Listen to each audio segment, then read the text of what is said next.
Welcome to a new year, right? This new year offers you the chance to do things better. It gives you an opportunity to start afresh on some things. Some mistakes you made in the past year, you can now reflect this year and do them better. And to that effect, here are 10 financial resolutions you should make in this new year 2025.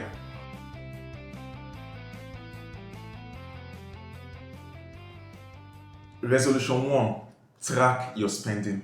This can be one of the most important, even though it is simple, financial decisions that you can make for yourself. When you decide to track your spending, you're able to see where your money has been going, right? So when let's say you track your spending for over a month now, a 30-day period, at the end of the 30-day period, now you can review your finances and then you will see the different ways you have been spending your money.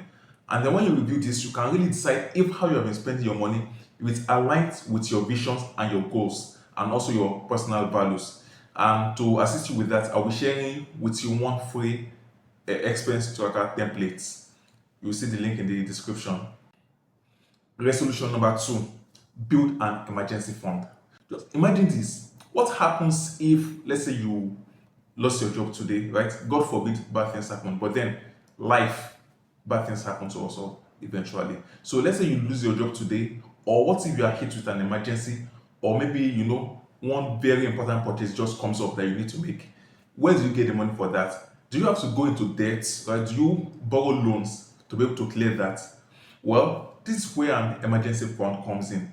So with an emergency fund, it really helps you, to weather some of these sudden life challenges, some of these storms that may come up, and sometimes it's even actually positive things that come up, and then you will need to use some big chunk of money to make those purchases, and then you will not need to go into debt to do them, right? So this is what an emergency fund does for you. In building an emergency fund, you don't really need to start very big. So the first step is to actually calculate your monthly expenses, or at least the basic expenses for each month. And if you pick resolution number 1, that should at least put you on the right track, so you can see what your monthly expenses are.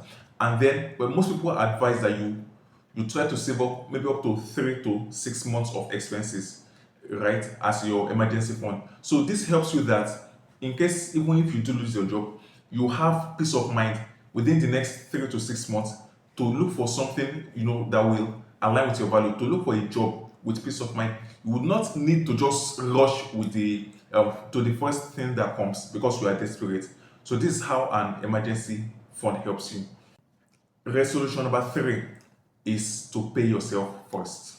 So maybe last year, you were always deciding, oh, as soon as I get my salary or as soon as I earn some extra income, I'm going to save, I'm going to save.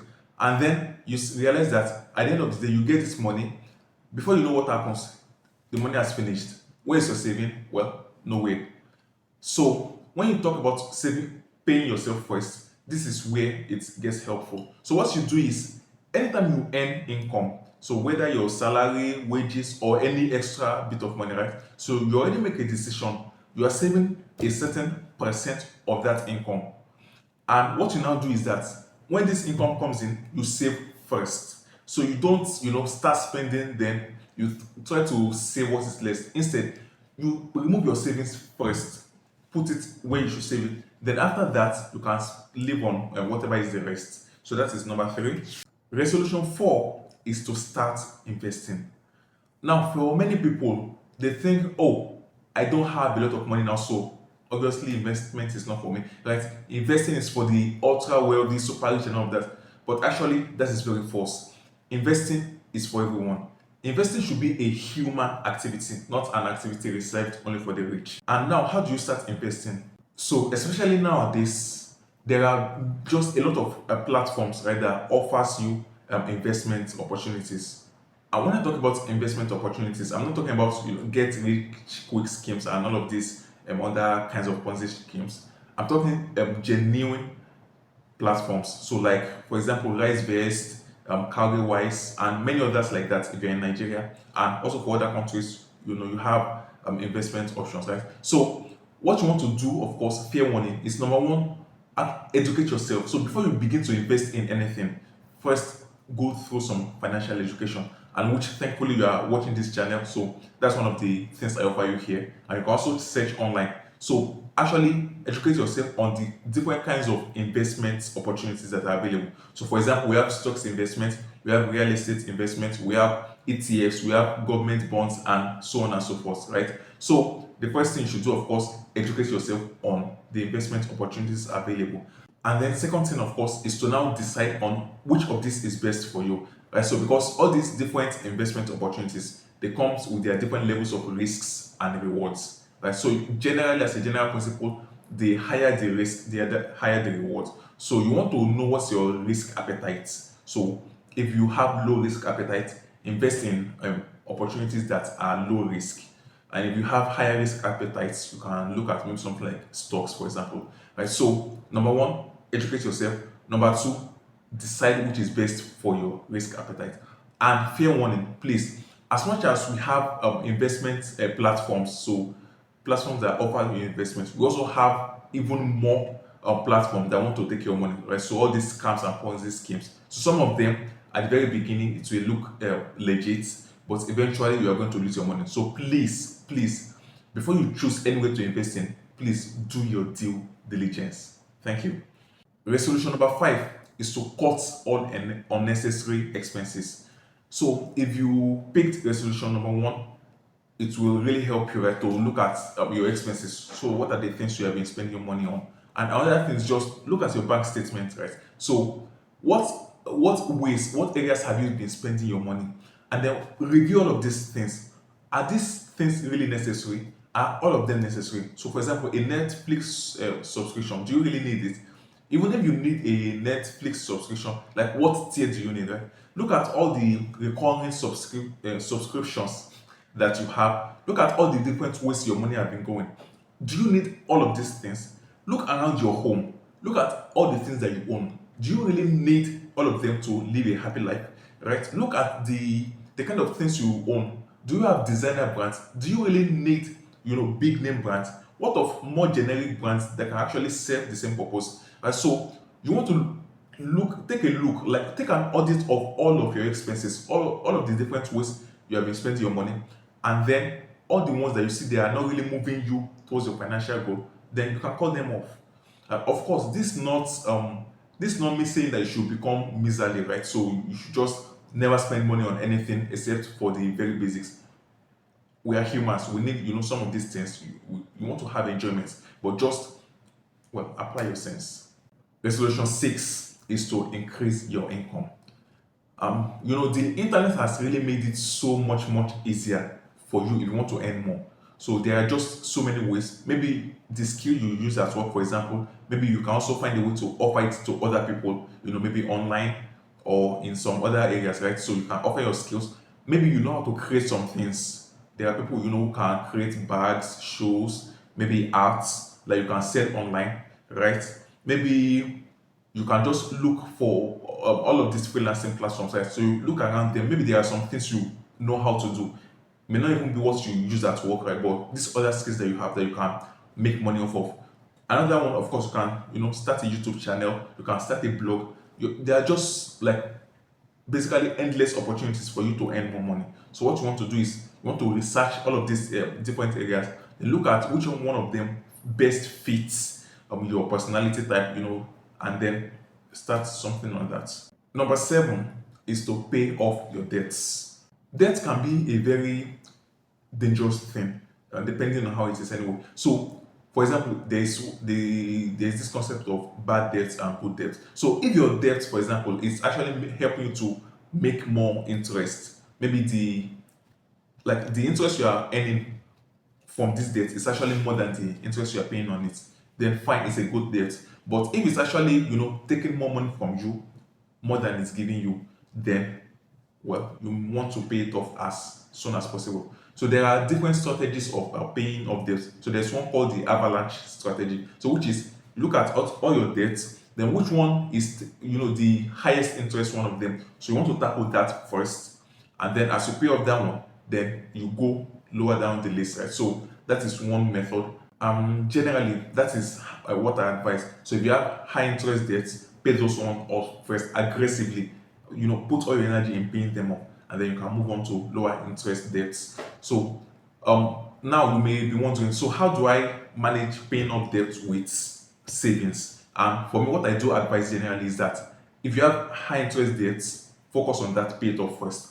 After you have paid off all your high interest debts, then you can look at other lower interest debts. So maybe now you can decide for of all your income, maybe let's say you want to put in 30% towards saving or 20%, all depending on your financial situation. So of that 20% you are putting off, you can divide it into two. Half goes towards paying off your debt and half goes towards your saving. Or you can say 40% towards debt, 60% towards saving. So it's just look at your financial situation and decide. But again, like I said, the best strategy I think is that you always pay off high interest debts first, because the longer it stays, the more money you're actually losing in the long run. Number 8 is to learn financial literacy. So again, you are watching this video, that means you are already on the path for that, right? So but it goes beyond watching a single video or reading a single blog post, right? So more things you can do is you want to read books on finances. So some of the books I will recommend is The Psychology of Money by Morgan Housel, The Richest Man in Babylon by George Clason. I will recommend The Millionaire Next Door, right? I will recommend a book by Douglas Cogar, Is Your Thinking Keeping You Poor? Right? So these are some resources that you can look at. There are also many other books on finances. Another thing you can do also is, of course, there are courses, there are free courses online or even low price courses. You can check out Udemy, you can check out Coursera. So you will see many personal finance courses. Another thing, of course, is YouTube channels. So there are some channels on YouTube that are dedicated to personal finances. So for example, this channel, right? So you want to educate yourself very, very much on personal finances. So it's a very good strategy to take as you go into this new year. Number 9 is to set clear financial goal. There's this saying, if you don't know where you are going, any road will take you there. And really, it's not any road will take you where you are going, it's that, well, any road will take you anywhere because you don't even have a destination in mind, of course. So when you set clear financial goals, it helps you, to all your habits, your daily habits, right? Even all your plans, when you're doing your review, you know that you are doing everything towards a clear path. And so you want to have what's an exact financial goal for you. So maybe for you now, all you just want is to, pay off your debts, you be debt free and just live a, gentle, happy life. Maybe for you, your dream, your goal is to travel the world. Maybe for you is to own a big house somewhere, right? So whatever your financial goal is, so you want to have an exact financial goal in mind so that all your daily habits, right, all your financial education, you can gear them right towards that financial goal. So if you don't have a goal in mind, you will just be spending your money anyhow. But once you have a clear goal, you know that everything you are doing, all your actions is towards meeting that goal. And the last resolution you can make, of course, is to review and adjust your resolutions monthly. Right. So generally, I will advise you pick 2 or 3 resolutions at once. Don't just try to do all 10 things at the same time. So pick 2 or 3 for a starter, and then each month you begin to you set a time to review them. So how have you been doing? So here are some questions you can ask. For example, you can ask, okay, so in my goals this month, did I make any progress towards my goal, right? And then you can also ask that, what challenges did I face in the accomplishment of this goal? So asking this question, it will help you, to align your action to adjust accordingly. So another question you can ask is, do you need to adjust, right, your approach or your timeline? So maybe you set a goal, I want to accomplish this within so time. So then maybe looking at your progress over the month, you may decide, well, maybe I need to extend the timeline a bit, or actually this is something I can achieve much quicker. Or you could maybe decide to adjust your approach. So how you've been doing it so far, well, maybe this is not working, then look at another way of doing it, right? So these are 10 financial resolutions you can make in this new year. So if you have found this really helpful, I will appreciate if you like, you subscribe, you comment, and all of those things. You also share with your friends whom you think can find this helpful. So until I come your way again next time, my name is Samuel Oloyede, and remember, financial freedom is not free. So it starts from all the strategy, the habits that you build up starting from today.